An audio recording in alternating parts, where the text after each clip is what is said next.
Pemerintah tengah merampungkan peraturan pemberian tunjangan hari raya atau THR bagi pengemudi ojek online atau ojol.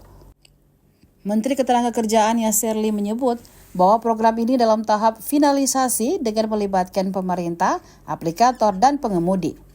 Menurutnya, pemberian sistem kerja dan layanan mitra pengemudi menjadi tantangan dalam perumusan aturan. Oleh karena itu dibutuhkan formula yang tepat agar kebijakan ini bisa diterapkan dengan baik. Sejumlah aplikator disebut merespon positif, meski masih perlu pembahasan lebih lanjut. Pemerintah optimistis kepastian dari program ini segera tercapai.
Download Tribun X sekarang, menghadirkan lokal menjadi Indonesia.